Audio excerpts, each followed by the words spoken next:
Job, chapitre 24. Pourquoi le Tout-Puissant ne met-il pas des temps en réserve, et pourquoi ceux qui le connaissent ne voient-ils pas ses jours? On déplace les bornes, on vole des troupeaux, et on les fait paître. On enlève l'âne de l'orphelin, on prend pour gage le bœuf de la veuve, on repousse du chemin les indigents, on force tous les malheureux du pays à se cacher.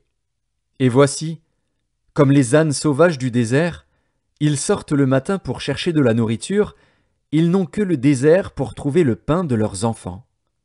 Ils coupent le fourrage qui reste dans les champs, ils grappillent dans la vigne de l'impie. Ils passent la nuit dans la nudité, sans vêtements, sans couverture contre le froid. Ils sont percés par la pluie des montagnes, et ils embrassent les rochers comme unique refuge. On arrache l'orphelin à la mamelle, on prend des gages sur le pauvre. Ils vont tout nus, sans vêtements. Ils sont affamés, et ils portent les gerbes. Dans les enclos de l'impie, ils font de l'huile, ils foulent le pressoir, et ils ont soif. Dans les villes s'exhalent les soupirs des mourants, l'âme des blessés jette des cris, et Dieu ne prend pas garde à ces infamies. D'autres sont ennemis de la lumière, ils n'en connaissent pas les voies, ils n'en pratiquent pas les sentiers.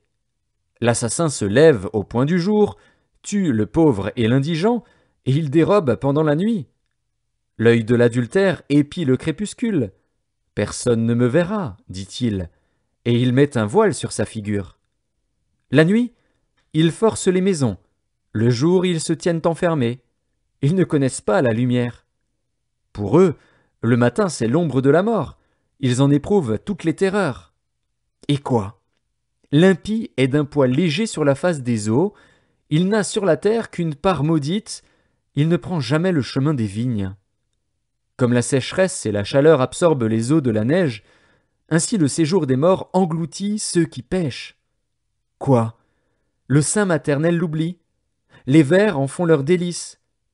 On ne se souvient plus de lui. L'impie est brisé comme un arbre. Lui qui dépouille la femme stérile et sans enfant, lui qui ne répand aucun bienfait sur la veuve. Non, Dieu par sa force prolonge les jours des violents, et les voilà debout quand ils désespéraient de la vie. Il leur donne de la sécurité et de la confiance, il a les regards sur leur voie. Ils se sont élevés, et en un instant ils ne sont plus, ils tombent, ils meurent comme tous les hommes, ils sont coupés comme la tête des épis.